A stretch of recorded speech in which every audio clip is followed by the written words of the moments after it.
And I was muted. This is why we do live television, folks. At least I caught it.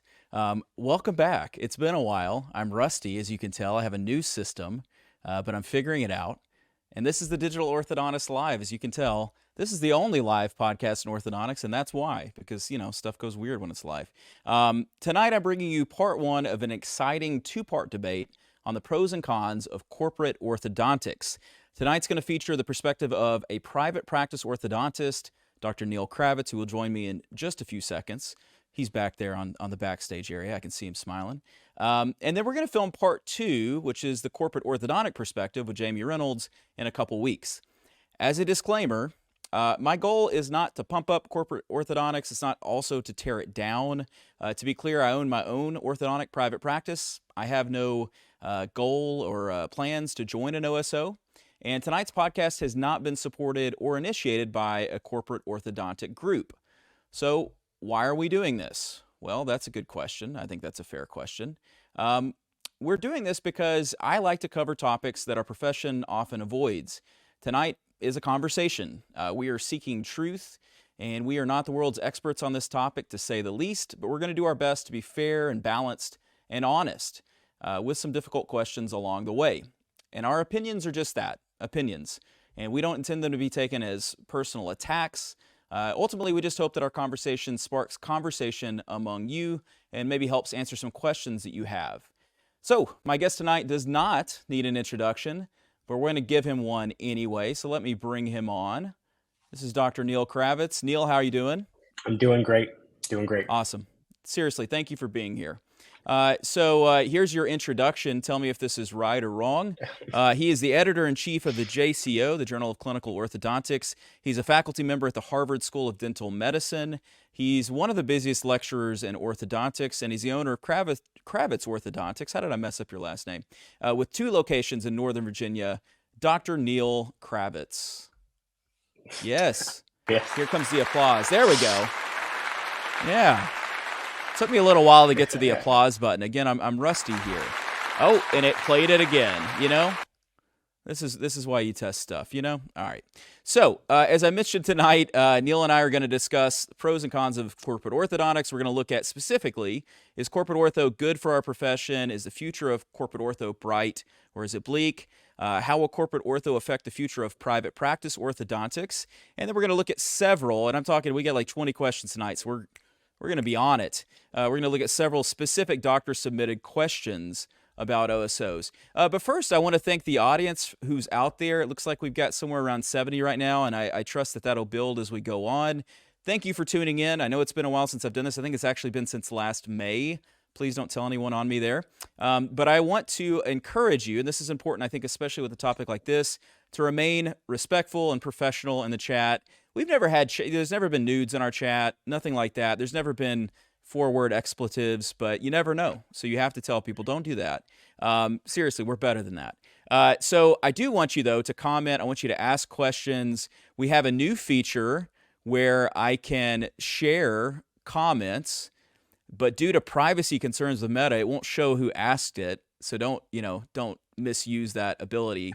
This was Enrique Cruz I saw. He said, let's go. I appreciate that. But I can share your comments, as you just saw.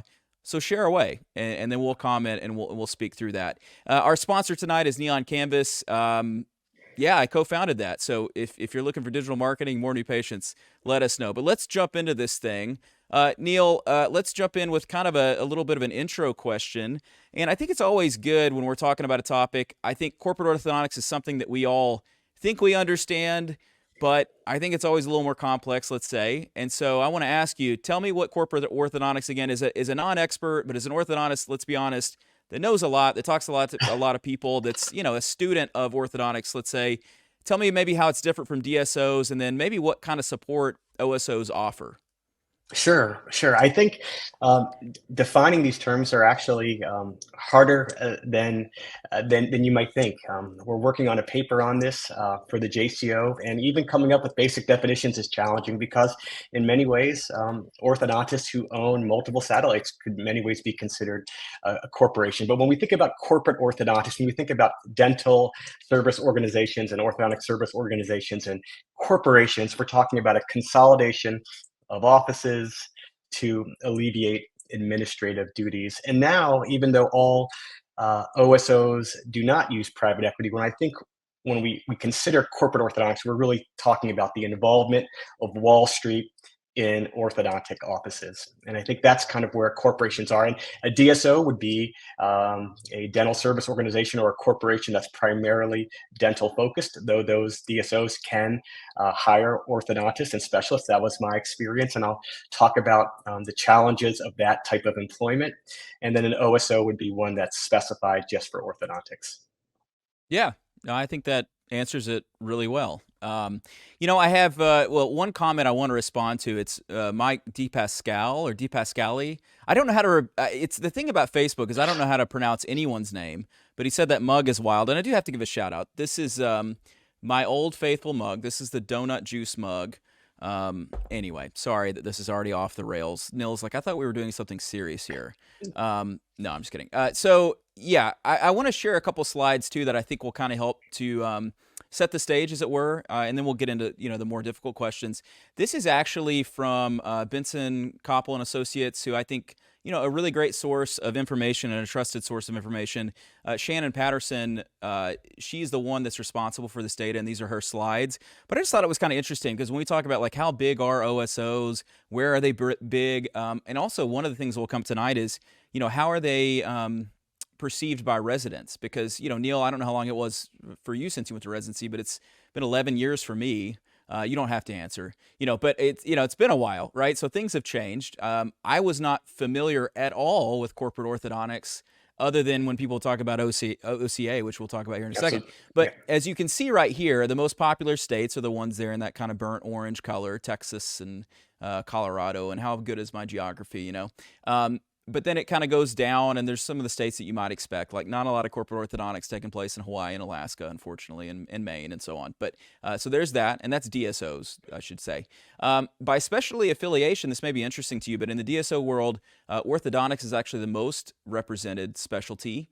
Least represented specialty, they didn't even put it on here. It's, what do you call that, like oral path, That's not on here. Not a lot of corporate interest in oral pathology. Okay.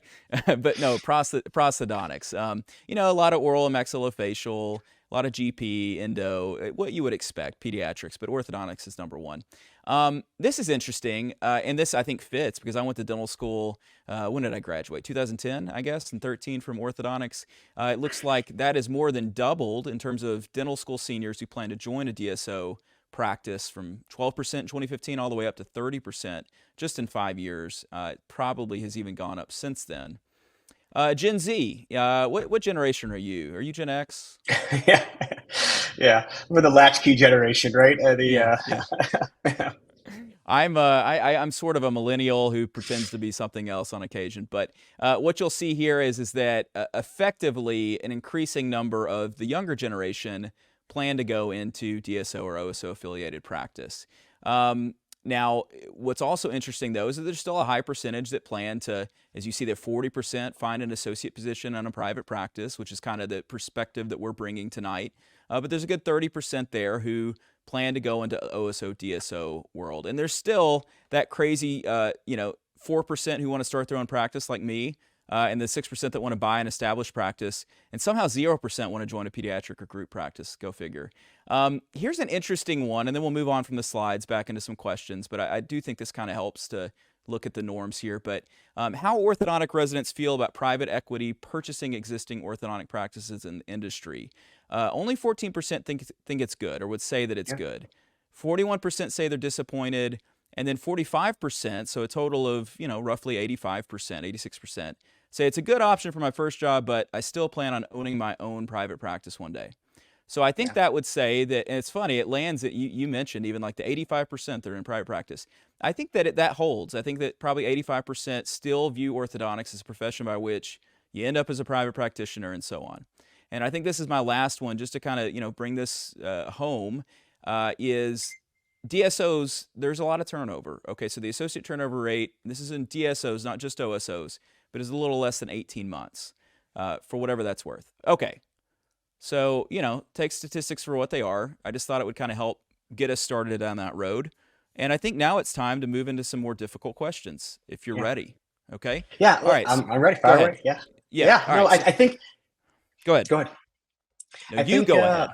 I think. Listen, I think this is challenging in many ways for me to be on this because this is certainly not my expertise.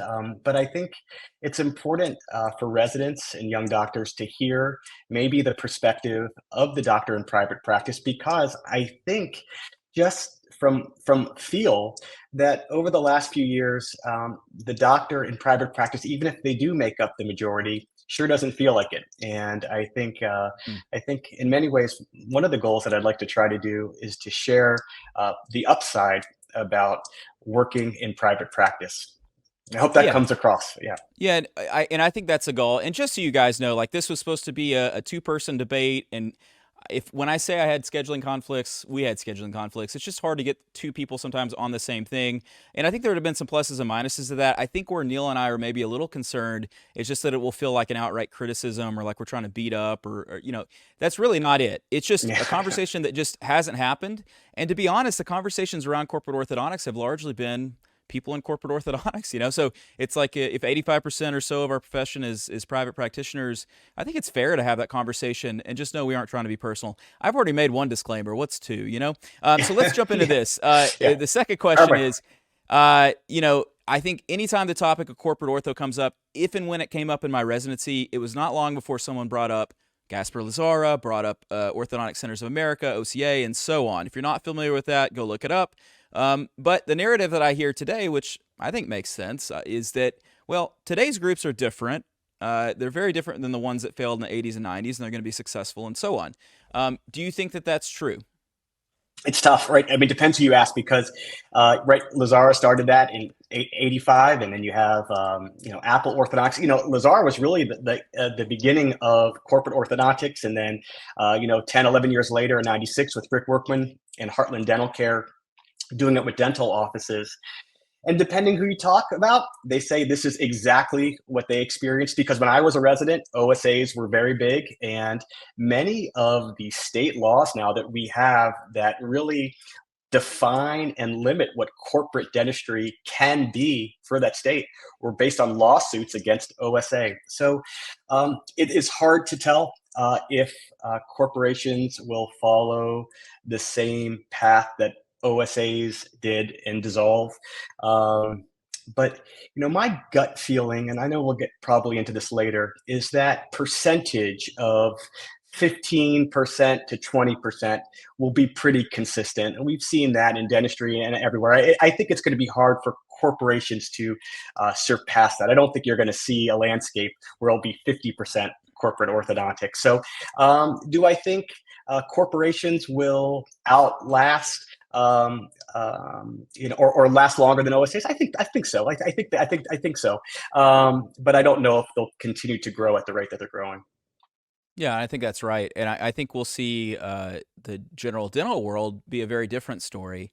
And I think, at least as I perceive it, and again, not the world's expert, I'm going to stop giving that caveat. I spent a lot of time on this Yeah, topic, and if I'm wrong, someone's going to tell me. But in the dental yeah, world, it is more predicated around insurance, and I do think that at scale, I think a corporate group or groups can leverage interest more than what we can in a fee-for-service, largely profession like orthodontics. So I think it's different in a very key way in that way. And so, our DSO is headed towards 40, 50%, whatever. I don't know, maybe. I don't see that with orthodontics, but I don't see it going away. And I think we have a lot more groups. We have a lot more private equity money. That money has been very inexpensive the last few years. And so I think we're going to see, yeah, like what you said is a really good way of saying it. I want to stop just to say this. I'm seeing this question. How do you define success? And I think that's great because I think we should probably get that out of the way too. And let me answer this in that success is what you want it to be. Success is not making the most money. Success is not speaking the most times in a single year. It's not, publishing the most papers. It's not, being the chair of a program. It could be those things, and it could very well not be. What success is ultimately is going to be defined by you. And so obviously what is going to be maybe more our perspective is I think it's great to own my own practice and make good money and be able to employ my own team and be autonomous and so on and so forth. maybe Neal and I have more similar personalities than you do. You may only want to work 2 days a week and have a lifestyle practice. And in that sense, you want to be an associate for the rest of your life. And so, in that way, like that kind of flips it on its head. And that's why these perspectives differ. And that's why this conversation, I think, is important. So, again, And this is I our will also say, perspective. and Yeah, I'll also go say, ahead. my definition of success kind of changed as I kind of grew up a little bit. I've shared this story many times, but when I started at the DSO, and my success was based on practice growth, the number of starts and collection, and my rank within the company. They ranked you based on your Oh, man. collection, and I really judged my success. And when I would lecture, I would talk about those numbers, trying to validate myself as a young speaker. And then I kind of said my success is based on the quality of work I'm doing, and I wasn't really doing great work, and I had to kind of refocus a little bit. So Mm, you're right. I think as we change, our feelings of success will change. And sometimes I really feel like a successful day for me at my office is not just a high collection day, but it's a low stress day. Like I really, a day where I make a lot of money, but it's very stressful, is not a successful day. And or a day where we do very well in the office, but I'm not good at home. That's not a successful day. So I think it's a great yeah, question, and it's yeah. continually evolving. Yeah, I'm with you. And there's so much more that could be said about that. All right, so let's move on into question 3. This one's going to come out of like a cannonball here, but um, DSOs often get accused of being like pyramid schemes. I hear people say that all the time. It's a shell game. It's mid-level marketing. Blah blah blah. I'm not saying I agree with all that. This is a question. Okay, don't these are criticisms and common objections of OSOs. That's what this section of questions is. Okay, so the idea is that those that get in first reap the big benefits, but the doctors who sell their practices later will inevitably get less benefit from the partnership. Do you think that's a fair criticism? What do you think about Yeah. that? So it is definitely. So this is like a hard question. It's a sensitive question, and it's certainly one where we're not trying to create any division. But I think if I can kind of reword it, and I think Mm-hmm. where the term pyramid scheme is coming from is, I think people feel that the numbers don't add up, right? So and again, I'm just guessing here, right? This is not, I'm not in this world. But I think so. For example, Kyle, if a corporation comes to your practice and wants to purchase your office for $15 million, and they also then want to pay you a salary, and then we have to assume that your collection drops a little bit because you're not going to be working as much. Um, it's going to take them 20 years to turn a profit. So the question when people start doing the math is, are any of these entities as a whole profitable, or are they just continually borrowing money from private equity and only building up a portfolio and then just reselling? And that's where this idea comes from. When people say the math doesn't make sense, doesn't anybody who's hired one or two associates know how much that affects your office, let alone buying out a practice for an exorbitant fee. So I think that's where that term, I know it's a hard term, and I think there is some validation because you are starting to see some DSOs fold, and you're starting to see high debt, billions of dollars of debt, and you're starting to see the private equity groups get paid while the corporations assume more risk. So I think I don't know, to answer the question specifically. I want to make sure I'm answering the question. I think it's a harsh criticism, and I think where it's coming from, and I think I can maybe answer that one better and safer, is to say that I think people who look on the outside don't understand how any of these entities make money. At some point, the check will be due. At some point, the note will be due. And I think what will happen would be some of these offices will start closing and start reselling back toward private practice. And I think you're right. Those at the very top who sit at the table, those are the ones that make money. And those at the end, those stock options won't be there. and those bonuses won't be there, and I think some of those incentives won't be there. And again, just guessing, but I'm not sure how any of the math makes sense. And as orthodontists, we do these numbers in our head all day long. I just don't see how even the purchase of one major practice for 15 million or more can ever generate a profit within 10 to 15 years. I think it would even take longer than that, to be honest with you. Yeah. Well, yeah, this is a tough one. Why didn't I put this one later? Because it feels like an outright criticism. And I don't know. I'm trying to answer it, and I hope I'm doing okay for everybody. I'm trying to do my best. This is a challenging. I'm happy we're having this conversation. I'm happy to kind of jump on the landmine, but I hope I'm doing okay. Yeah, you're good. We're jumping on it together. I think some people want the Tommy gun answer, and then some people want like the highly politicized answer. I think you're doing a great job to balance it. I would just say it's just difficult. We don't know. We've not watched the end of the movie or read the end of the book. I think that there's some common sense I think that probably applies to some of this. And I think you've already, you hear the stories, especially when you bring up, hey, I'm doing a corporate orthodontics podcast. You get the people immediately, in your ear, private messaging you the horror stories of, well, I was supposed to get this bonus, I'm no longer getting that, or my team didn't get their paycheck. And these are extreme examples. And let me also say, if you're out there and you work for corporate orthodontics, has this same thing happened to private practicing orthodontists who get over-leveraged? Of course. There's people that open too many practices. They start to live too lavish a lifestyle. They buy 3 boats and they can't afford even 2 of them. Like these things happen. People don't get paid. I mean, we've heard all these stories. People go bankrupt. You see this in different ways. I'm not equating that to what's happening in corporate orthodontics, but at a certain point, you have to pay the piper.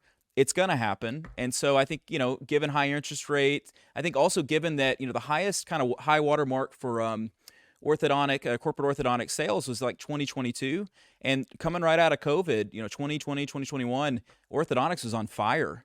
And I think you ask anybody who's honest, you look at the the gauge data and the data from the JCO, y'all do it too. It's a little softer now. Consumer spending behavior is down, and so orthodontic practices that are mature probably in the average of 2 to 4% of growth over year over year. But if you sold at this idea that it was 15 to 20% of growth, that changes those metrics and that math. So anyway, we'll get into more of this, but go ahead, finish this one up if you don't mind. Yeah, I think the way I would put it is I'm not quite sure I understand how the math works, and I think about it all the time. And I think at some point,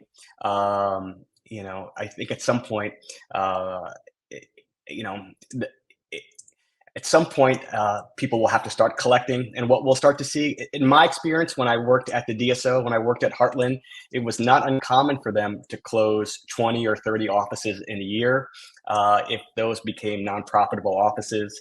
And you're starting to see we've had 2 DSOs in the last month.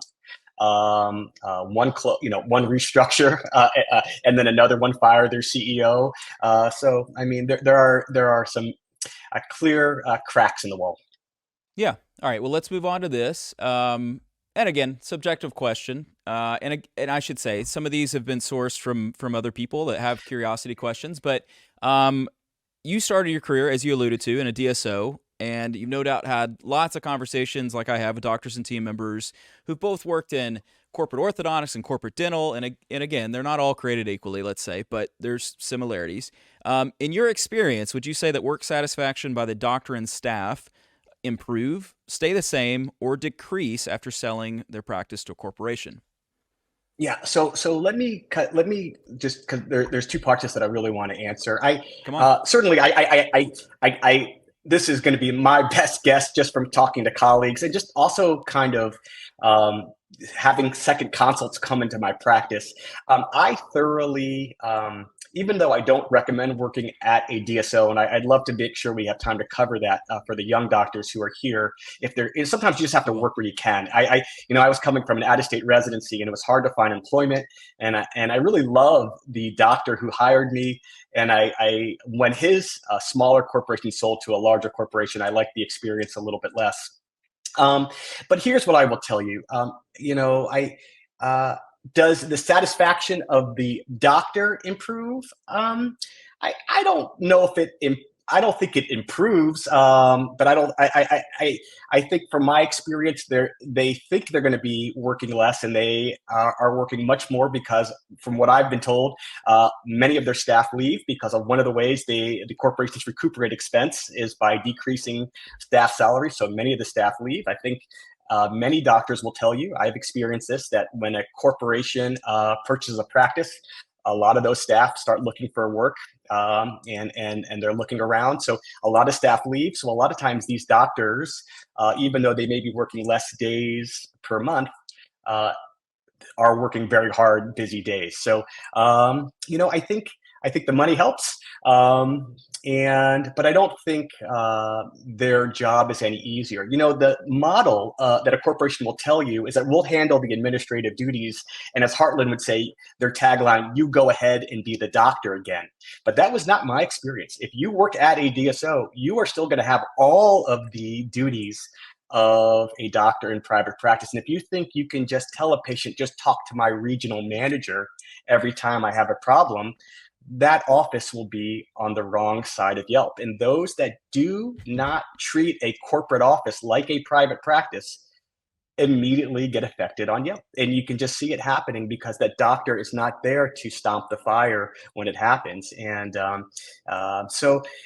the doctor satisfaction? I don't know. Does staff satisfaction? I would believe that staff satisfaction goes down, in my opinion. I believe they're paid less, they work harder, they're frequently understaffed. And again, I'm answering this as best as I can from what I hear from many colleagues. And I'm very open if people have had a different experience.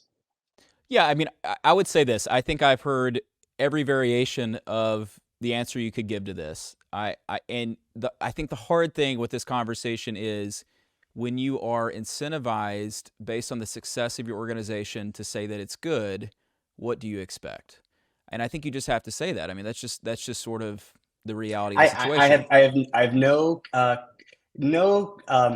bad judgment of an orthodontist who toes a company line. I think that's how I was raised. I think you should be an ambassador for your college, for your family, for your for your residency program. I get that.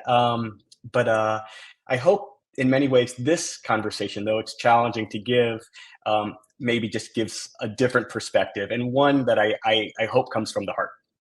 Yeah. But I will say, even though that's always like in the back of my mind, I know that there's plenty of people that are really happy with it. I know that for some of them, they felt buried under certain aspects of practice, or that there was a good reason why they wanted to sell or wanted to join. They appreciate the camaraderie of the group. And again, every group's a little bit different. There are some staff that, kind of hearing stories that did get paid more, that got an opportunity to take on a role with greater responsibility and so on. So, I think we want to avoid painting with too broad a brush, and I'm not trying to dispute what you say. But again, we only have so many, our sample size only runs so deep. So I have to assume there's some of those examples. At the same time, I've heard plenty of stories of people come tell me, like, I sold, and then a couple years later, I only had, 10% of my team left. I don't know if that's more of a criticism of them or of the model or what, The, So, the best part of our job is being the owner. I mean, that is the best part of being in private practice. That aspect I would never give up. yeah. Now, you wouldn't, and I wouldn't, and some people would, So, all right, let's jump onto this one, and then we'll get into a different section. Actually, we're going to get into a section beating up on private practice a little bit. So, Good. if you're That's fine. hating this, if you're hating this part, you'll like the next part. So, all right. So here's maybe a little bit quicker one. This is a common concern that comes up again. These are common criticisms, objections to OSOs, not necessarily ours. We're trying to do our best to speak to them honestly, but a really common concern. If I sell my practice to an OSO, how many changes should I expect to see? I think the official word is nothing's going to change, right? Except the things that will be better, the support that we'll offer, and so on. But the question is, will there be changes in brackets, aligner systems, hours worked? What about healthcare options, payroll, practice management systems? And secondly, do these promises made in earnest at the point of signing up and selling, do they ever change, or do you foresee them changing? So I'll tell you a great story. When I So when I was at the DSO and I had this great owner, we had a very small. I describe my love for this owner. We had a very private wedding. We both, my wife and I, had this vision of a very kind of boutique wedding, with just a small number of guests, and one of them was this owner. So clearly he was very much part of our family. But I remember when he sold his small corporation to this larger corporation, and I had some concerns. He looked at me and said, "Neal, it ain't my business anymore." You know what I mean? So, like, what Mm. I'm going to tell you is that, yeah, I guess they can do all of that. They're going to change brackets. They're going to, I'm just going to say my opinion here. I hope it's okay to say this, but in my experience, guys, when offices sell to a corporation, the easiest sign that you know that the guy up the street sold to a corporation is they immediately begin overselling Invisalign, and they become scan center like. They start doing Invisalign on anyone and everyone because, again, the doctor is going to be less present. It's less, it's more innocuous type treatment. It's more delegated treatment. So, in my humble opinion, most doctors who have sold to corporations near me have turned their practice into primarily Invisalign based practices. And I think if you are this an office that maybe is not doing Invisalign and you sell to a corporation, you'll start doing much more Invisalign, I think. And if you're an office that does a lot of Invisalign, you're probably very appealing to those offices, anyways. But I think that's one of the changes that you should expect. If you sell your practice, how many changes do you expect? Yeah, all of them. I think you should expect anything. I think what is kept is your name only. But I got to tell you something. If I sell my practice to a corporation and I'm only working 8 days a month because instead of making $50,000 a day, I make $1,500 a day. Well, I'm not going to go to work. I'm only going to work 8 days a month, which is what happens. I become disinterested. And all of a sudden, Kravitz Orthodontics without Kravitz isn't really Kravitz Orthodontics. So I think, how many changes should you expect? I think it's going to be a lot.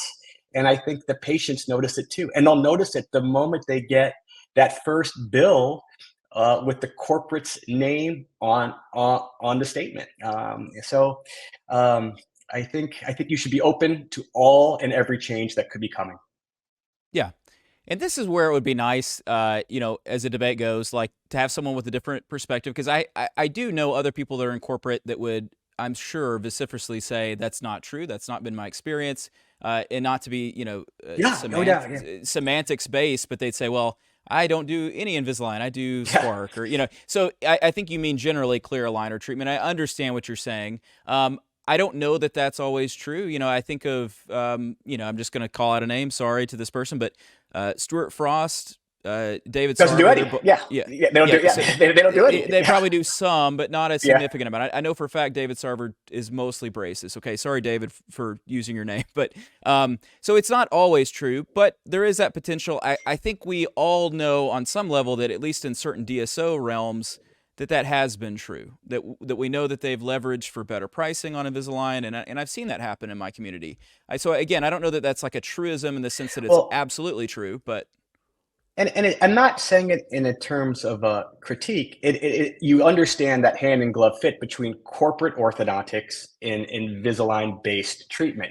It makes perfect sense with that model. It really does. But if we're asking how a practice will change, I think a very true answer that would be hard to really argue against is that they'll be doing much more clear aligner therapy. yeah. So what I would say, not knowing, not going through the process, I would say put whatever you don't want changed in a contract. Put it as black and white as you can. If there's something it's non-negotiable for you, and I've heard of people doing that, like I want to keep this consultant for this, number, and they'll negotiate that out. If it's in writing, it's gonna be the case. But if it's something is made, from a handshake in any business situation, that's only going to be so good. I've heard of plenty that are still able to order what they want and still have autonomy, and I've heard of other examples where that's not the case. So we'll leave that one at that. I think there's probably some variety of answer there. And again, we plan to come back and we plan to get the corporate orthodontic opinion on this and see. I think Yeah, here's what I'd go like to ahead. kind of say in terms of Yeah, this. It may not be the I think what is going to happen is there is going to be, whether direct or indirect, in my experience working at the DSO, a pressure toward treatment. So, right, someone may not come in, or they may come in and tell you, you should have started this case. But I felt that it was a atmosphere that was conducive to starting today. You must start today. Treatment must happen now. If you're a consult, then you must want to get started. And I felt that it really took that side of us, right? That competitive gunner side, and it really it turned that up a notch. And it really kind of had that investment banker mentality that I had to deprogram. And I think so maybe they don't dictate the specific bracket, but I think there is going to be a cultural movement toward maybe a little bit more proactive treatment. That's my humble experience. Yeah, that's right on. All right, let's shift on into this. And I think I said that we'd take 15 minutes on that, and we took, I don't know, 30. That's just me and Neal together. You just have to learn to accept that. We're going to talk. So let's jump into this. And I just want to be honest with this conversation.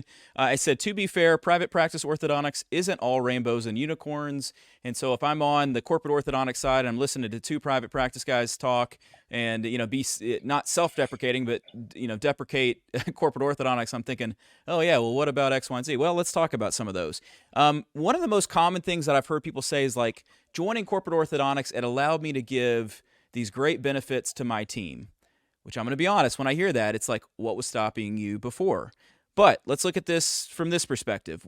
One thing, and this is for me at least, that OSOs have illuminated is that some private practice orthodontists weren't providing their teams with standard job benefits as I see them, like health insurance, 401k plans, or even competitive wages with cost of living raises. I think we've all heard those stories. I'm not saying that that's unique to every private practice or that it's necessarily worse than corporate. I don't know that. I just know that that's true of some. And so I would say this, Neal, just a question to you is that obviously these decisions are, subjective and they're up to the individual Totally. business owner. But what are some aspects? Let's find a positive spin on So this. What are some aspects that we can learn from as private practitioners? So, well, I think I want to say a few things. You know, Again, I'm not trying to just critique. It's hard because I'm really trying as best I can to share the benefits of being in private practice. But to answer your question Yeah. specifically, I will say that nobody is going to care for their staff more than a doctor in private practice. My staff are my extended family. My office managers, are family members.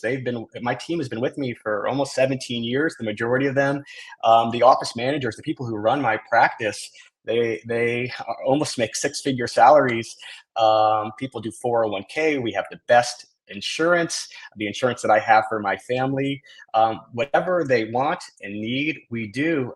I don't know how a corporation can compete with me in terms of taking care of my staff member. When someone comes to me and asks for a raise or anything, a uniform, anything, that is done within minutes. And I would hope that the doctor in private practice, who really has developed this long-term relationship with their staff, takes care of their staff better than a corporation. You can argue that a corporation with many employees just simply could not provide the benefits that a smaller doctor could, because when I have a staff member and I want to pay them $35 an hour, which is 70 something thousand dollars a year or more, and people go, well, how can you pay that staff member that salary? I go, well, I go home and go, what's it worth not having this staff member in my life? And I can't come up with a number. So I would hope that the doctor in private practice could provide for their staff better than a corporation. I could be wrong with that, but at least let me say this: at least an experienced doctor in private practice. Maybe not your first 5 or 10 years. I get it, but if you've been practicing for 10 to 15 years, you should be doing those things. Our job is to make our employees' lives better for them and take care of their families, put their kids through school. So that's my little message to the doctor in private practice. I think, what can doctors in private practice learn from corporations? Well, I think maybe negotiating with insurance companies. You know, um, I think, listen, there's a lot of different models, and I think we need to be open to saying that there's many different ways. Maybe let's just be frank. Maybe they need to be open to doing more Invisalign. I mean, I think that's fair. I think there's pros to both corporate and private. Do you not do aligners, Neil? I'm ribbing you a little bit. Yeah, so we have about 25% of my practice is Invisalign. So Yeah. millions of dollars of overhead Yeah. a year. Yeah, mine's right at around 20% or so as well. So obviously there's a place for it. I just wanted to clarify that because I know you do some.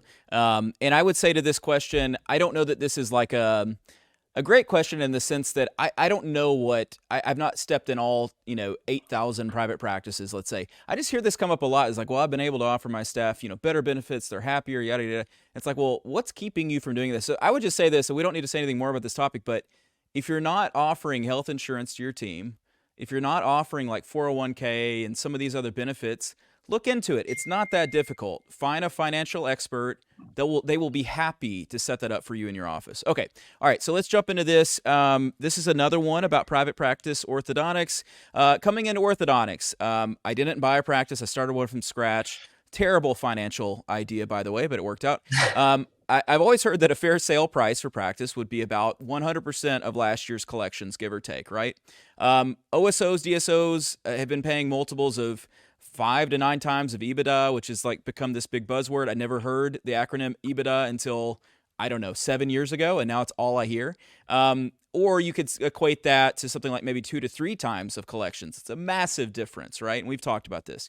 Do you think that traditional valuations for private practices were too low? Yeah, maybe, certainly. I mean, that's one of the great values that corporations have maybe brought to our profession. But again, the idea of selling your practice is also to hand it off to a young orthodontist. And even if I hate talking about money, but even if my office is doing, X number of millions of dollars, how much can I sell it to realistically expect a young associate to purchase it from? Because I could never sell it for the value because that it's unrealistic to think that they could purchase it for that price. So I think, yes, I think one of the great benefits we might find is that doctors who sell their private practice to other orthodontists may now get more than they would have before the corporate landscape. And I think that that's great for everybody, except, and I think the person who always is getting hurt here is the young orthodontist who is looking for a doctor who's going to sell their practice. And now that doctor who's going to sell their practice may want somewhere in between what they were asking and what a corporation's asking. So this is a hard time to Yeah. be a young orthodontist wanting to purchase a practice. They're the ones that get hurt. Yep, yep. And I think it reaches a point, obviously, where banks are not going to finance it, at a certain point. And so that I worry about that because I was able to, basically walk up to my Bank of America, friendly practice solutions expert and say, I want to start a practice. They're like, sure, sign here. I don't know that will be the case, and then we talk about student debt, and we'll get into some of that later when we talk about residents in particular. So if you're a resident, stay with us. All right, one more thing on this I section. hope I'm doing okay. This is a tight wire to walk. I think you're I'm doing great. Okay. Look, okay. I'm open to criticism. I can read the comments, so I'm open to it as best I can. No. You do not read the comments, Neil. This is like reading when you do a CE course. You never read the responses or the opinions because there's always like were you listening to my lecture? You hated it that bad? No, you're doing awesome. And look, guys and gals, we know this is not an easy topic. We're trying to do the best we can and do it the credit it deserves. I'm going to come back around and do one with a corporate orthodontic person. So if you hate everything that we're saying, and I'm not trying to be in one camp or the other. I'm trying to moderate this as fairly as I can. And Neil's trying to be fair too. So, all right. Well, that's like our 7th caveat. All right. So here's another accusation that I hear, and this is a big one. This is a tough one, but I think it's an important one. This came up more than anything else. This is an accusation that I hear is that clinical quality or standard of care is lower in a corporate setting. But I have to be honest, again, I got to play devil's advocate here to that, is that we have all seen very bad cases floating around from private practicing orthodontists. And I even put in italics, some of them might even be ours. I've Yeah. had bad cases, right? So So let me ask this. Here's the question. Do you think that clinical quality is, on average, better, worse, or the same in a corporate office compared to that of a private office? this is right. This is the great question. I think for uh, dental, right? For DSOs, it's far worse. I don't know of anybody who is going to recommend their family to go to a dentist in a corporation. I think um, corporate dental is over treatment and oversells. These are the doctors that are telling patients they have cracks in their enamel and doing crowns, which become extracted teeth, which become implants, and the cascade that follows. For orthodontics, I wouldn't say that I've seen the quality lessen. I don't sense that. But here's what I will tell you: it's different because the main doctor isn't there, right? So I think it's not a quality issue. I think what you're seeing is a significant patient dissatisfaction issue because they keep saying, well, the doctor's always on vacation. I'm like, hun, he ain't coming back. The doctor ain't coming back. It ain't vacation. It's the perma vacation. Okay. So the office has been sold. So it's just, I would not say the quality is worse. I don't, haven't sensed, I haven't, and I am the first person who will scream at the top of his lungs that I have made so many clinical mistakes and I have so much regret, and I am never anyone to pass any judgment on clinical mistakes. But what I've experienced from my office, from patients who have come in, and we have to redirect them back to that practice, is that they are saddened by really the owner not being present the way they were. Okay, right on. I think probably like the most important aspect of this, if I could put a finger on it, that might impact corporate orthodontics more than that of private practice, is continuity of care. Yeah. And I think that's an important concept to bring up. And this is, we're not talking like life or death here. I take clinical orthodontics very, very seriously. It's a subjective conversation. What's good orthodontics? What's bad orthodontics? It is easy to judge someone else's orthodontics like a Monday morning quarterback. I mean, these are all like really important conversations that have been parsed out and spoken through. But I do think that we have to have a serious conversation about continuity of care. Is that going to be greater on average in private practice? Or is that going to be greater on average in corporate orthodontics? I think we have to just say, well, it's going to be greater on average in private practice. Yeah. Literally. Yeah. I mean, doctors are I selling just, and, yeah, go ahead. yeah, I think what corporations fear, and I think what is happening, and we talked about this with the money factor, is that if a doctor sells and they sold for a good amount and they want a salary, and that salary is set at 1250 a day or 1500 a day, and they're used to making 15,000 a day or 20,000 a day or much more, they're going to say, well, why come into work? I'm only going to work for 6 to 8 days a month, which is what I've been told that they do. And that's where things start to fall apart because, as a private practice, if you're not present even one day a week, there are problems. Even if you go give a lecture, you're dealing with things on the phone.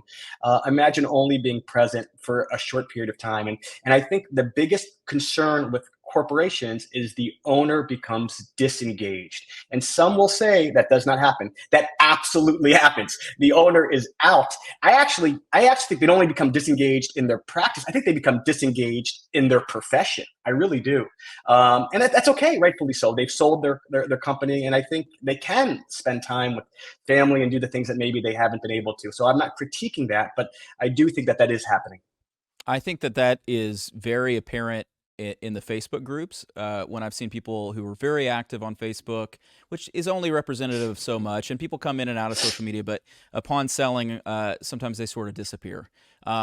Now, that's not true of everyone. And again, I have to come back to Stuart Frost again because his clinical cases crush mine. He's Yeah, going to kill me, yeah, 6 days yeah, of Sunday. So, yeah, yeah. 100%, But 100%, yeah, yeah. so I think that a challenge that corporate orthodontics is going to have to figure out is how to keep highly engaged and bought in orthodontists in those positions, because I do think that if it becomes a revolving door, like what we see with the DSO model now, couple decades on is, I mean, how many of us would take our kids to a DSO for their dental work? None. Uh, I None. mean, In zero. capital letters, none. And I think that's something to really sit on. Yeah. All right. So let's shift into doctor submitted questions. I feel like I should have a drum roll here. There were so many submitted questions, Neal. There's no way we could answer them all. And if you're keeping track of time, we are going over an hour. I hope that's okay. I hope I'm Yeah, not I'm keeping. okay. I'm Okay. okay. If everyone I'm else good. okay, I'll stay if everybody's Yeah. okay. I hope I'm We've doing got okay. a biggest audience we've ever had for this show, 6 years into this thing. And I got to say, I'm Thank you, wearing a guys. suit jacket, but I've got shorts on, so I feel good. So I got, you'll never see it, but it's true. Okay, so here we go. I had dozens of questions submitted over the past few weeks. We're going to try to get through these again. And this is the last time I'm going to say it. Maybe people in the chat were saying, "Stop being defensive and stop apologizing. Just do your thing." So they're giving us permission, Neal. But these answers represent Neal's unique perspective, and I'll chime in. Part two of this debate will feature very different answers, I'm sure. All right. So here's a big one. Residents, if you're out there, I'm a resident and I graduate in a few months. Should I work for a DSO or OSO or not? Yeah, I think my preference would always be, to work for a doctor in private practice, obviously first, and then second for an OSO. And I'd love it if you could work for a doctor in private practice to also get that perspective, even part time. That may not be possible. And then I think the last option should be a DSO, which is what I did. On day one, I was seeing 150 patients a day as a 26-year-old, and I was not equipped for it, and I did not understand what it meant to be an orthodontist. And I just really developed a lot of bad habits. So I think the challenge of a DSO is the lack of mentorship. You're going to be on your own right away. You're going to learn business before you learn orthodontics. So first and foremost, you just have to get a job. And I was coming from out of state, and it was hard to find work. I've tried to create a Facebook group to help people get employment. I've really made it like a personal mission to try to find jobs for associates. So if you're interested in coming to Virginia or Maryland, send me a message, and I will do my best to help you try to find work. But I think you have to do the best you can to find work, and it's easy to find work at DSOs because of that revolving door. I will tell you, DSOs don't like specialists because it's very stressful for them to have a specialist. Because it's hard to replace them, which is why a lot of them do their own Invisalign when they shouldn't be, rather than refer out. So I think what I would say to answer this question is, yeah, just get a job. But if you can at least have some experience working for a doctor in private practice, I think that would be great. So if a day, a week, you have an experience working for somebody, and then here's the only thing that I've said this many times: if you work for a DSO or OSO, in your covenant, you make sure they cannot restrict you at all of their office. Your covenant is only at the office that you work at, or the main office that you work at. They can't block you from the state of California from working. So if you work in one area, hey, it's 5 miles from this area, and it's up after 2 years. So Yeah, just to add that there. that opens up a whole nother can of worms. We won't go down this road, but I was speaking to an expert in the field earlier today. It's just been conversation after conversation. This is a fascinating topic to me, and I'm a student of it, not an expert. But it was said that there are now 24 states who have ruled on the inadmissibility of non-competes in contracts. Yeah. And that's 24 states. That's a lot of states. I don't even really do non-competes with my associates. I'm help try. Our job in life is to help our employees be successful, right? And to help, and I Well, think we that's our goal. we've all heard this thing that's like, well, the non-compete's not actually enforceable, but it's like, well, it can put you in court, it can put you into a lawsuit, but if it's actually ruled, objectively to not be permissible in states, how will that change how some of this happens, right? So that'll be an interesting potential change with some of that, and I think that's to the detriment of corporate as well if there's more turnover in those circumstances. But that happens in private practice too, and there's plenty of I've heard horror stories on every side of all this. Okay, so your answer to that would be, I think is true, is there's a lot of student debt. You got to get a job. You got to work somewhere. You got to I work. think You got to work. what I would say is that your true north on your compass, why you joined orthodontics, what it was that you wanted to do, try to not let that change. And we all change as time goes, right? But does that make sense what I'm saying?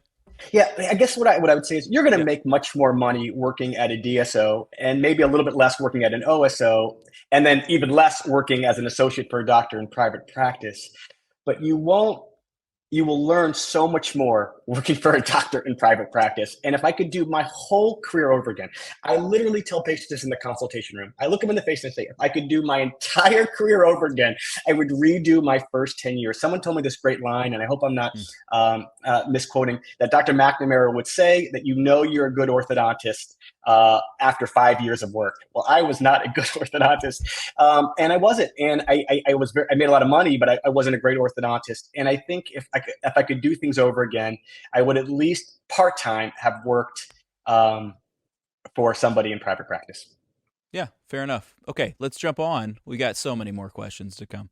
This is a tough one, but this is a question that I got, and a bunch of people talk about it, and there's the rumor mill, and I don't know if you'll know for sure, but I'm going to ask you anyway, and maybe some people in the comments can take the grenade here. But do you believe that OSO doctors get incentives when someone 100%. they refer signs up? Yeah. Let me ask the question first. Yeah. He's so ready for this one. Do they get incentives when someone they refer signs up or requests information, an LOI, whatever, about an OSO? You say 100%. Okay. Yeah. I'll let that be your answer. I've heard so many variations around that. If And a large incentive, by the way, too, which is why you see groupings of friends and similar practice types join the same corporation. I think one of the ways a doctor makes a little bit of an income during that year where they will be making much less income working in their clinic is to recruit other practices. And I actually think one of the values of a specific office would be who they know and who they can bring in. If I bring in Dr. Fagala, then maybe I can bring in all of his close friends into my corporation as well, too. Okay. The comments are saying to me that it is true. Yeah, it's 100%. And that it's probably, at least in some of the groups, based around a percentage, which obviously the bigger the practice, the bigger the percentage. Now, I think that's fine. I think that's fair. That's business. I just don't think it's fine if it's not disclosed. I think that should be disclosed. I think just like everything else, I have a bias. Tonight I'm doing this podcast from my garage, and Neon Canvas has helped support this and runs ads, and sometimes it's another company that runs ads, and that's how this works. That I'm not making a bunch of money, I promise you, doing this podcast. I do it because I love it. But I don't think there's any confusion there. I do think it's important that if there's a finder's fee and it's that substantial and that's what's motivating the behavior, which it is, you should probably tell people. Okay, let's talk about this. Another kind of similar thing is NDAs, non-disparagement agreements. I think it's a pretty commonplace in contractual business. But are those good or bad things for our profession? We have to think about the impact that this has down the stream from those decisions. Yeah, I mean, I'm indifferent about this. I think, I don't have too much of a concern. But I will say this: there's a lot of overlap between some corporations and these scan centers that we are trying to distinguish ourselves from. There's a lot of adapting these business practices. So do I have an issue with them? No. I mean, I think that's fine. I think it helps actually probably both parties, the doctor who might be interested. So I think that's fine. I don't have a concern with NDAs as much as maybe someone else might. Yeah, I think it's assumed. So I guess I don't either. I had some other people that were really concerned about it. I guess I would say that it would be nice if people could be honest and upfront and forthright about these things. And I understand why they can't. And I'm not going to fault anyone for that. And let me be clear, if it feels like very judgmental that, a lot of my best friends have sold to Corporate Orthodontics. This is not a judgment on them. This is a conversation around it. And I get it. All right, let's move on to this question. I know we want to talk more and more and more about everyone, but let's jump into this. This is a big one, recap. And so recapitalization or an equity event is a big reason why some doctors sell their practice to an OSO. The biggest reason is you get a big bag of cash, right? Nothing wrong with that. We all like a big bag of cash every now and again. But the recap or the equity or the stock that's held, that's sort of, it's a second bite of the apple as it's discussed. And so how likely is it, in your opinion, that most OSOs or DSOs will experience a recap or equity event, and how lucrative will it be for the average doctor? Okay, so I'm going to go over my experience at the DSO, and I'm going to share my very strong view. And I am not the person to talk about because I haven't worked at an OSO, but I don't think anybody is getting their stock. It is Fugazi stock. No, I don't know if you want your guaranteed money. It's going to come with your signing bonus, and I think in my experience at that DSO, nobody got that stock. There were a million ways where nobody was able to truly cash out. So I don't understand it. It's confusing, and I'm not sure that I would hold my hat on that. When they purchase your practice, they're going to purchase it. So it's not 15 million; it's 70% of 15 million because you have to have some of that stock equity skin in the game. They don't want you to totally disengage. Whether you ever recuperate that 30% in stock, I don't know. I don't think so, and I am very aware that I am well outside my area of expertise, but I don't see anybody riding off into the sunset with stock options. Yeah, I mean, I've heard of some who have had recap events or equity events and have done well in those moments, and I think that you know there are going to be people for whom this was the absolute best decision, better than if they'd held on, and then for some it won't be. Again, I think it kind of comes back to that just sort of common sense is that at some point the merry-go-round stops spinning and someone's left on it. I think that's the case, and I don't feel like that's unfair to say. Like, I mean, assuming it fails, or assuming that it falters, The doctors are going to get paid last. I mean, the way this works is private equity is going to get paid first. The people at the highest level of the corporation will get paid second if there's not debt. I just don't know how these stock options ever truly cash out, and I don't know if there's cash to cash out. yeah. Well, okay. Let's move on to this one. Here's a good question that I got: is if a doctor who sells their practice to an OSO wants to stay on after their initial contract ends, their initial contract being 3, 5. I know I've read some about them pushing for more like 7 year. I think that's important. It's that continuity is an important factor in all this. But Yeah. if they want to stay on after that initial contract, will they be able to negotiate a new higher salary? I think this is important because a doctor goes from making, as a private practice doctor with a nice practice, 1.5 million a year take home, Yeah. easy, to three Yeah, hundred fifty thousand a year. What about year 6? Do they want to keep making that? yeah, What do I you think? think so. I think absolutely, I was able to renegotiate my salary at the DSO. Actually, Mm. very quickly, I was able to renegotiate it when I walked in and said, "Well, this is much different than what I thought it would be." So I think if you walk into an office and um, um, it's busier or harder work, or you are producing. I hate talking about that kind of stuff, but if you are achieving the goals that they set for you and you're doing well and you're helping that practice grow, yeah, I think you can negotiate. I will say this for the young residents who are looking for work, going back to my own mistakes. I talked about how I over negotiated my first contract. And what I would tell you is if you find a job, whether it's DSO, OSO, or in private practice that you really connect with, you really like, this is a good place for me. Don't worry about the salary. Like, don't worry about the salary. Just start there because you'll be able to renegotiate the salary the next year and get what you want. And I always give the story of an associate who I paid a first year salary to, but within 6 months I paid a third year salary to, and just immediately gave a raise because I said, "Well, you're working at such a high level. I need to just pay you what you're worth." So yes, you can negotiate. You can negotiate quickly, but my humble suggestion would be, listen, my wife's an attorney, and she would tell you your only power of negotiation is with that initial contract. And I would actually have a different approach. I don't really kind of agree with that. I would say just work, um, build equity within that corporation, and then maybe you'll have no problem getting a raise after 6 or 12 months. My humble suggestion. Yeah, I'm gonna agree with your wife, the lawyer there. No, I'm kidding. Yeah, I think maybe a mixture of the two. Yeah, yeah, So I yeah. I like I like Negotiate I a little like bit. Yeah, yeah, yeah, if it's yeah, to yeah, negotiate some, why not? So, yeah. but you're right. I think if you prove yourself to be indispensable, that should bear out. And at the point at which it doesn't, you're going to be going somewhere else anyway. Yeah. So, all right. So, hey, can we do a quick message from our sponsor? I know you weren't expecting that, but we're going to. You could take a drink of water if you want to go run to the bathroom really quickly. But I'm going to simplify it to this. It's about Neon Canvas. We support 200 orthodontic practices and more in all 50 states, and we have orthodontists that trust us to take the stress of marketing off their shoulders, to drive new patient numbers, and we're ready to do the same for you. Go to neoncanvas.com. We'll do a free digital audit for you, and we will help support your practice. Okay, let's come to this. This is now, Neal, the section of this interview which has gone famously. This is going swimmingly, famously. It's fantastic. I hope people are enjoying it. What comes next? I think that's a good question. What's the end of this story? You know? And Yeah, so, oh, well, go ahead. All right. Yeah, So, I mean, this is like when you're on the phone. No, you go. You go. No, I'll go. All right. So given the current high interest rates, we know that this is like a unique time, at least in the last 10, 15 years.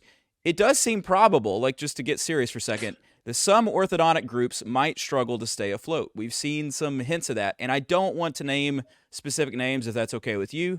But let's be honest. If that happens, and they'd probably get reacquired, that'll get shuffled around, they'll reconfigure, whatever. It's not going to just like, in 5 years, there won't be zero corporate orthodontic practices. That's silly to think that. But what are the implications for the patients and the practices affected by such closures or acquisitions?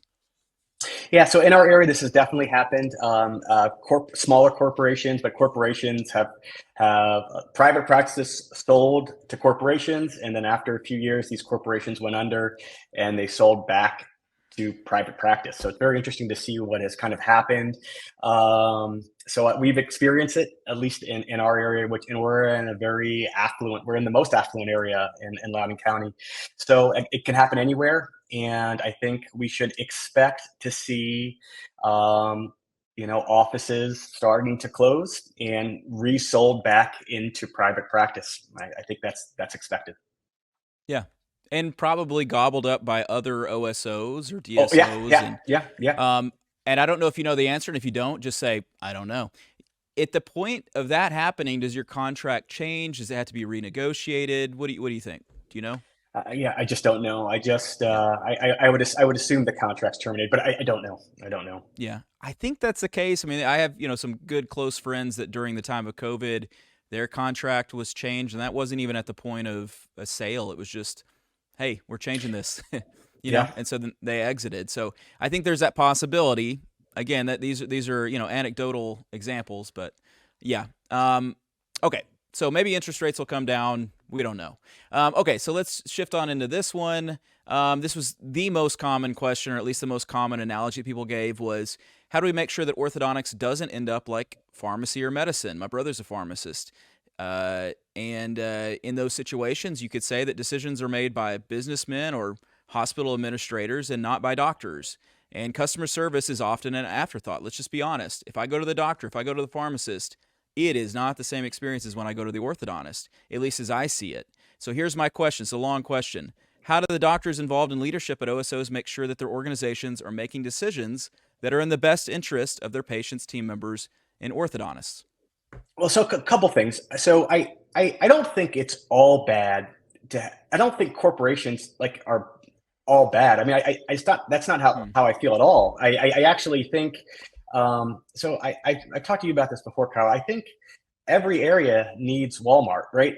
So one of my favorite books is a book called The Life and Death of the Great American Cities by a woman named Jane Jacobs. And Jane Jacobs was like a political protester who really fought against highways being built within New York City. They wanted to build highways through Greenwich Village, and she would fight and say what made New York interesting was it didn't have Walmart. It had small shops. And you remember New York because of DeFaro's Pizza, not because of Walmart. That's why you go to New York City. So I think, but there's value to having a corporate practice there too. There's those conveniences. So I think some aspects of corporate is okay, and I think that's fine. But I don't think you can expect corporations to regulate themselves. What is king is collection, and you can argue that if you make money, you can take better care of patients. But a corporation will always focus on collection and EBITDA. At no point will a regional manager come into your practice and talk to you about second molar detailing. They're going to talk to you about case starts and collection and percentage growth, and it's all going to be about money. That's how you're going to be judged. That's how you're going to view your success. So I don't think we can rely on corporations to regulate themselves. And I think it's going to come down to who we sell our practices to. I think it's going to come Yeah. down to the private doctor. Yeah, that's a tough one. And, I know we've got lots of, even people who've started corporate orthodontic, corporate orthodontic OSOs. Goodness gracious, can't even say the words, um, eh, that are watching this. And so I would just say, yeah, this will be an interesting one to ask of someone in corporate orthodontics to see what their answer is. So I would just say this, like, if there's any chance that it ends up where orthodontics is like pharmacy or medicine, I don't want that. So I'm challenging whoever's in leadership of OSOs to not do that. And I know a lot of them, and I know they would say that's not what we want. And so I hope not, But because yeah, I hate but going to but the but medical doctor. orthodontists aren't making the decisions. It's going to be MBAs and JDs. Those are the people that make the decisions, and those are the people that are going to come into your office. And as more private equity gets involved, the orthodontic influence of orthodontic corporations will get less. Yeah. Okay. All right, let's go on into this one. I hope you're still enjoying this, people. They're staying with us. They're staying with us, Neal. Okay, are we still out there? Are people still watching this thing? I hope so. I hope so. All right, so on to this question. This was someone that he's an orthodontist. He recently sold his practice to an OSO. And let me just say this, for what it's worth. I asked several people to be on this thing, and it's just a hard topic. So kudos to Neal for doing this. And there's a lot of people for whom they wanted to be on here. They had a good voice, and they just didn't feel comfortable doing it. I had one doctor that has worked in an OSO/DSO for 15 years and is tickled pink. So again, there's so many different stories and so many different voices that could be on this. But this is an orthodontist, again, had sold to a very, very popular OSO. And he said that when doctors ask him, because naturally they're going to ask, their friend that just sold, if they should sell their practice to an OSO, here is his kind of rubric for that. And I think it's maybe a fair way, and you'll see if you think so. He says there are 3 good reasons why you should sell. And let me be the first to say, there are definitely colleagues for whom I have immense respect for and that it was the right decision for them for sure. And so there's different ways to approach this topic. We're looking at it as private practicing orthodontist. You might look at it as someone who works in corporate. There's also the very personal decision that is unique to you, okay? And so maybe this applies. You want a pile of cash now. That's one reason. 2 is you want to retire. So obviously at the end of your career, and I think it was Scott Law that said, because he's watching, he said, everyone, dislikes OSOs until they want to sell their practice. I mean, the last few years, that's not an unfair statement, okay? You want to retire or you have health issues, and that's, it's a way to get out. There are some practices that are so big that who's going to buy them? Okay, so I think those are fair. And then number 3, you want to move. And I've known some people that, going Yeah. through divorce, they need to move, Yeah. whatever. Otherwise, though, he doesn't recommend it. Okay, so those are his Well, 3 reasons. Otherwise, is that fair? Is there something we're forgetting no, there? I don't know. I don't know if it's fair. I think you have every right to do whatever you want with your life and your practice. You are Yeah. obligated to your family before you are obligated to your profession. And I think if your husband or wife looks at you and says, "We need this," yeah, I mean, come on, like, listen. You know, my wife says the opposite, but yeah, I totally. Well, I'm not here to judge that for anything. Here's what I will just kind of say, because I think there's kind of a question that, or I don't know why a young orthodontist sells to an OSO. I know why a 55-year-old orthodontist sells to an OSO. But brother, if you're 40 and you sell, your foot is on the pedal. It's just about to happen. I don't know. I don't understand. I'm a little bit confused. But again, there's a lot of reasons why someone might. And I think, and I'm not. I would say I would not judge anybody why they sell. Nobody should do that. I hope nobody judges anybody why they would do that. Well, a lot of But people do. I mean, I I think agree, but yeah, a lot of people I, do. I mean, I, yeah, I but think it's more confusing to me why someone is selling their practice in their 40s, and that's what I would say. I'd say, I say, and I understand that those are the offices the OSOs want and will pay the most for, but even still, the numbers don't add up to me, and I'm more confused why a 40-year-old sells than a 55-year-old or 60-year-old. yeah, and again, there's always reasons that we don't necessarily know. I think generally Yeah, from a financial perspective, if you run the numbers out 10, 15, 20 years, you should keep your practice. I mean, Yeah, yeah, the math is yeah, very, very apparent.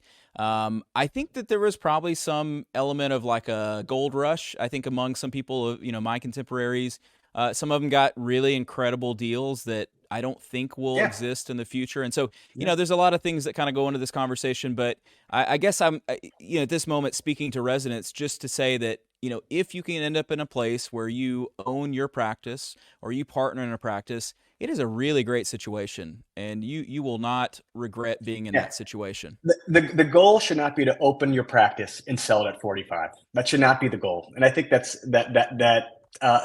should not be the goal for the majority of us. I guess is what I'm trying to say.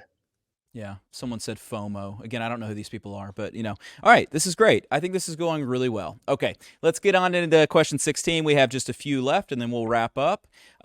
So let's see. Uh, okay, we aren't all the same. Not all OSOs and DSOs are created equally, but let's sort of generalize here for a second, if you will. In your opinion, what type of orthodontist would you say is corporate ortho generally a bad fit for? Then I'm going to ask you the same, but a good fit. What do you think it's a bad fit for? Or I maybe would you just said it. say, yeah, I mean, so it's not, this is not an easy question because you can't say, well, someone who is a killer should be in private practice. And, you know, I think you're not a good fit in corporate ortho if you are someone who is going to be stubborn and, yeah, I think you have to be willing to be a company person. I think you have to kind of be a good soldier. I really do. I think so. I don't really know what I would say a bad fit in a corporate in any corporation would be someone who was flying solo and it doesn't mean they're great in private practice either, but I don't know if it has anything to do with temperament or anything like that. I really do think you have to be someone who works well with others if you're going to work at a corporation, and if you are someone who is a team person, you will do well in both settings, but you'll do well in a corporate setting. Okay. What about well, maybe you just answered that, who it's a good fit for, I guess. Yeah. Um let's go into this private practice, same question. And not everyone wants to be a private practice owner, and that's totally fine. I think when we look at the unique challenges right now for the younger generation, there is an increased burden of student debt. That could be another Yeah, podcast. Why is yeah, school so freaking expensive? There is greater competition now that exists around acquiring practices. You mentioned yeah, that earlier. There's also, this is sort of a cultural commentary, but there is a desire among younger generations to live in bigger cities or to wait longer to settle down. Fewer are married than before, and so that kind of plays in all this. I want to go to big cities. Younger generations are more transient. They move from city to city more frequently. These are not like offensive things. These are just things I've read and that I think are true. And so practice ownership becomes decreasingly realistic. Just to say that as a commentary. All that being said, what type of orthodontist is private practice a good fit for? What type of orthodontist is it a bad fit for? well, I think, listen, the best part of, and I'm not trying to not answer the question. I'm really trying to answer these questions very head on. I think the best part and the hardest part of being an orthodontist is being a practice owner. It's Sunday and you're going to be mopping the floors if no one's there. There's times where I'm shoveling the snow on the parking lot. Listen, there's times where payroll's about to hit in a few hours and I'm transferring funds and all the stresses that we all know that we do as private owners. I think there's something very, you have a lot of pride in owning your own practice. And I think that's where it's appealing. And I think for some people it's less appealing. It's just it's they don't care for those types of things. They enjoy having a paycheck without any bills, and there's a lot of value in that. Trust me, working at a DSO, it was really nice for 7 years to take a very large paycheck home and not have any expenses. So I don't know if it's a temperament issue. I don't think it's about that, but I think the best part of being in private practice is to be your own boss. But that's also the hardest part too. Yeah, right on. Yeah, totally. I totally agree. I want to comment on this because I think it's great, and I want to make this point. I can see who this is. This is Scott Law. I know Scott. Hello, Scott. Scott is in better shape than I'll ever be, and he has a better mustache than I'll ever have. And you can't grow out a red mustache. But he says he's looking forward to Jamie's counter comments. This is great stuff. Appreciate the discussion. Thank you. This is a common objection that I've heard. Let's not forget that many of the most ardent OSO naysayers have been told no when they wanted to sell to an OSO. So that may be Scott's experience. I'll just say I've not tried to sell to an OSO for what that's worth, if anyone's thinking that. So I think that could be true, and it could also not be true. And so it's not the spirit that I'm trying to bring to it. And I'm not trying to start an argument or make it personal, but I do think that's a common thing that I hear from friends is sort of a criticism. And again, the goal is just to have these conversations, start these conversations. We all have our different perspectives. Okay, Neal, let's shift into this. We're almost there, buddy. In your opinion, where do you see OSOs in 5 to 10 years? What do you think? You're not a future teller or fortune teller. I think they'll be about the same. I think it's a little bit too soon. I think 5 to 10 years may not be long enough. You think longer than that? It'll be interesting. I don't know, and I am in no position to know this stuff. This is well beyond my understanding. But corporate dentistry has been around for a very long time, and it seems to be hard for them to get past that 20% number. So we'll see. And I think I don't know if the exponential growth that we saw a few years ago is going to continue.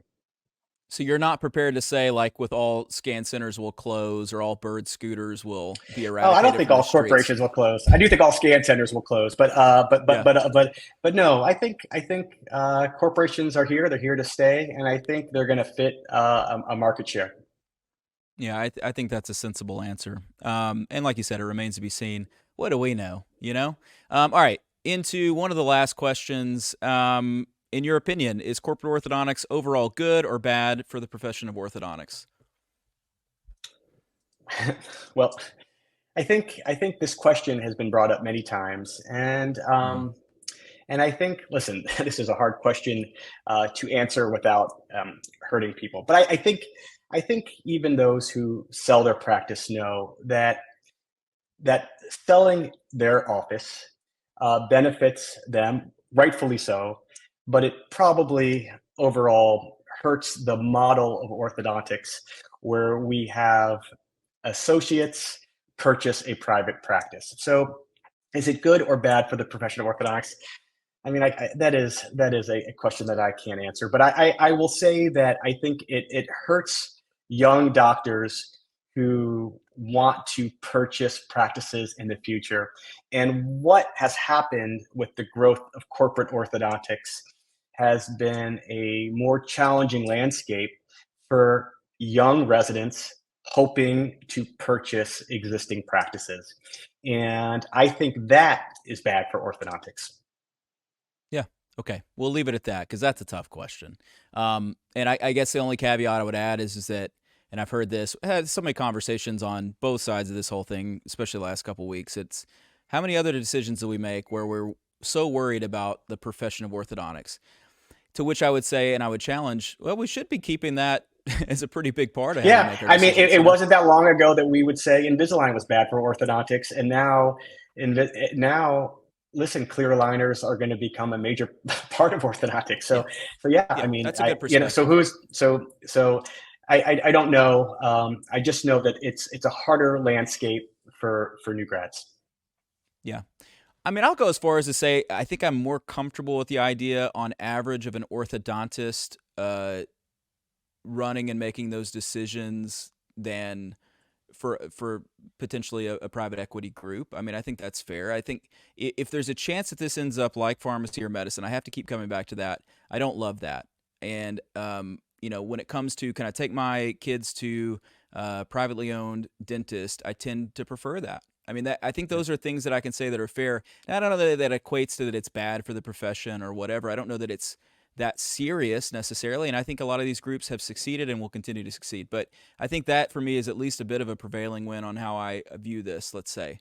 And I'm a private practice guy. So again, that's our perspective is like, we like what we do. We're proud of it and so on and so forth. Is that fair? I think this, when someone sells, it benefits the person, rightfully so, and their family, rightfully so, they don't owe anything to the profession. I don't think that's the case. But I think if you're asking, does selling your practice to a business benefit the profession as a whole?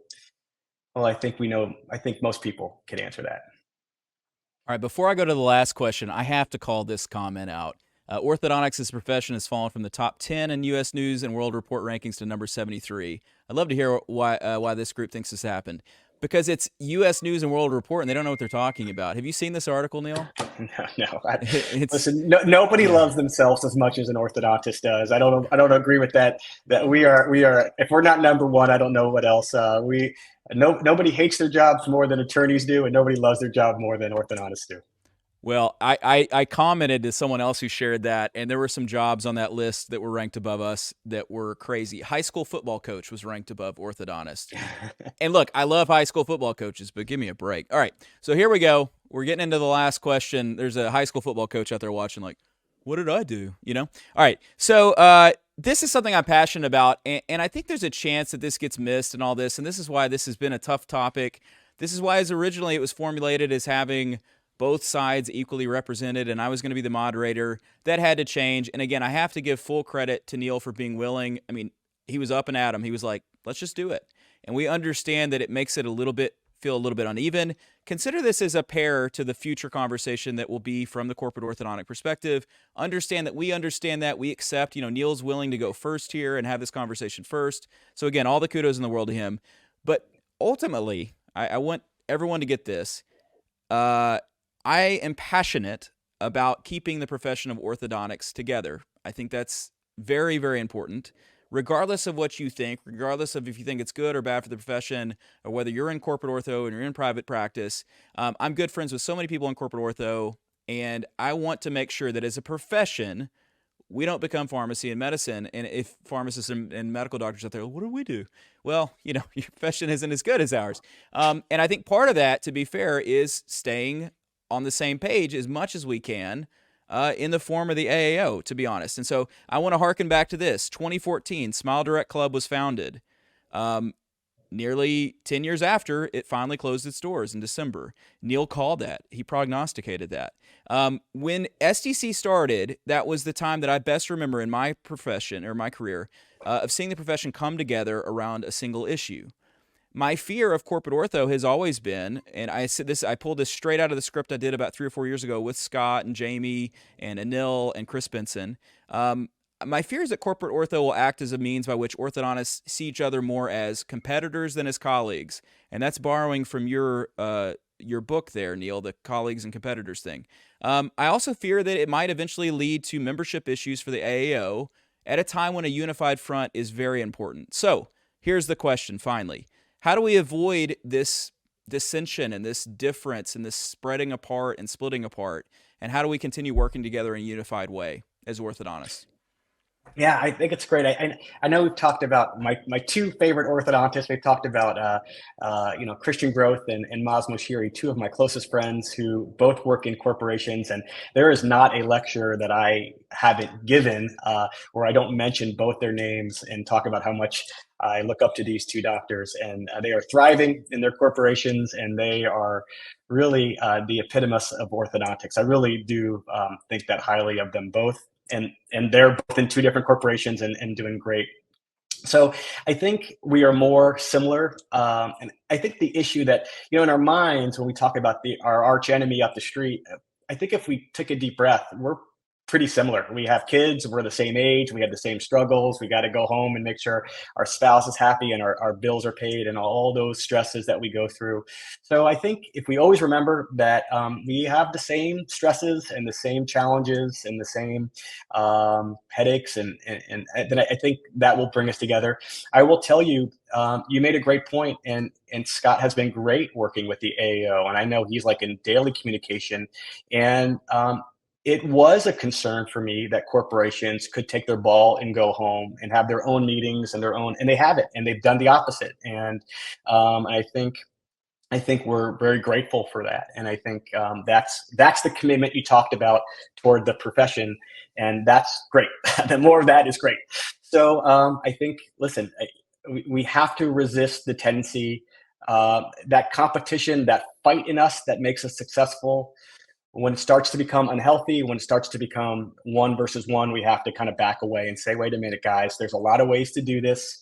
And I have not done perfect orthodontics. I don't run a perfect business. There's a lot of things that I can learn. And I think if we remember that we're more similar than different, I think everything's going to be fine. Yeah, I like that. I don't think I can say it any better than that. So kudos to you. I think the only thing I would add is that there are people working at the AAO to ensure that that happens. And it's not just about the AAO. I think there's a lot more to our profession than just that, but that's probably the easiest way to sort of talk about it. And so I think that's a huge goal. And so I think I would challenge those that sell their practice to stay engaged in the Yeah. profession. And I don't Yes. say that in a condescending way because, look, there's private practice people that don't go to any meetings too, so it's not, again, these arguments but work both ways. And I've had periods, partly due to mental health issues and other things, like where I've leaned out of my role as a leader in the practice. And so I think it's contingent on all of us to remember why we did this. We ultimately did it, what at least we told people in interviews, is we want to help people, right? And we want to do all these great and lofty things. And yeah, we did it so we could make money and because it's a great profession. And I did it because I'm OCD and I love getting things just exactly straight. But I think we have an obligation as professionals, and I think the greatest specialty and the greatest profession on earth, I really think that, to do well by it. And I think it was, you think about 100 years ago, people taking a boat so they could learn from Edward Engel, right? That's Yep. crazy to me. And you put it into context in today's world, and we may not be willing to walk across the street to do something good, right? So, or to further our education, or to work on being better at the things that we do, or to be a better leader. And I think that's important. And so I think part of this conversation is being committed to that as a profession that should be seen as something special and that we need to maintain as special. So let's end it with that. I look forward to part 2 of this. Neal, you did an awesome job. I've got a Thanks, couple guys. things to read. So those of you out there, stick around if you can. I have a couple things to read. I want to invite you to a couple things, and then I've got one thing to talk about that pertains to Neal, so stay with us. I want to remind you that we're just 2 months out from the AAO. It's early this year. And sometimes it's this time of year, but it's in New Orleans, which is a great place. I've heard people talking about, oh, New Orleans is scary. Stop that. We're going to go. We're going to have a good time. I'm speaking. I'm guessing, Neal, are you speaking as well? Of course, I'll be right? seeing it.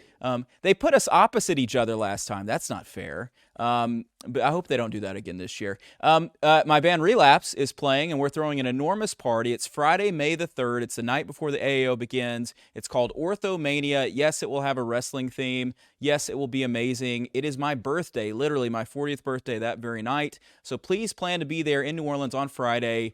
You got to come. Tickets are going to go on sale soon. Neon Canvas, I've been working. My special project is an app called Contour. We're going to announce that coming up very soon. I guess I'm announcing it right now. And we're going to launch it at the AAO. It's an iPhone app. It's also going to be on Android for those of you who have the little green text bubbles that I can't stand. But I hope you'll look forward to learning more about Contour. It's going to be amazing. And this is for Neal. So if you enjoyed something Neal said tonight, and I'm sure you did, then I highly recommend that you join him on his JCO webinar. This is Wednesday, February 28th. If you're watching this live, that is 2 nights from tonight. If you're watching this later, you probably missed it.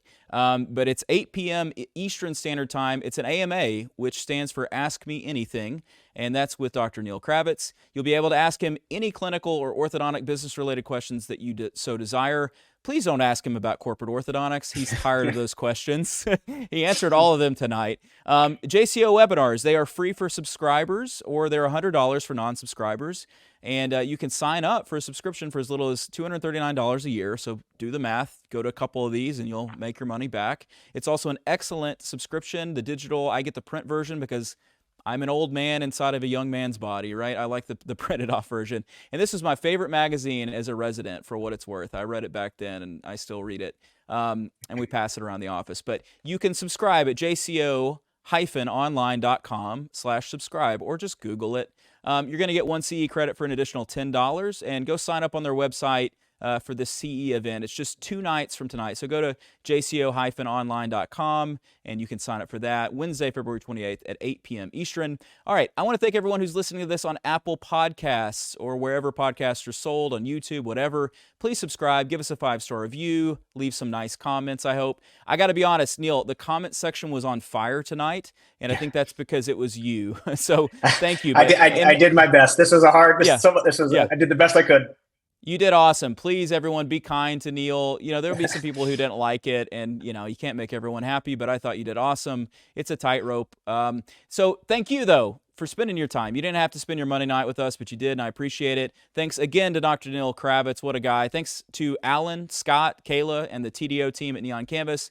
And special thanks to tonight's sponsor, who happens to be Neon Canvas. And from all of us here at the Digital Orthodontist, I haven't said this in so long, but I'm Dr. Kyle Fagala, signing off. And I'll be back in the comments to talk to all of you. There's so many nice people saying nice things. I appreciate you. Saints are going to win the Super Bowl next year. You heard it here first. Who dat? That has to be Chris Feldman. The Rolling Stones are playing, at Jazz Fest. I know. I'm excited about that. Go Grizz. Thank you. Best podcast. Case closed. Fantastic. I appreciate you all. Let's play out our song. And you know what? I think Neal and I are going to go have a little aperitif and take a nap, right? Is that fair to say? Fair. All right. Thank you, Neal. Thank you, guys. Have a great night. Good night.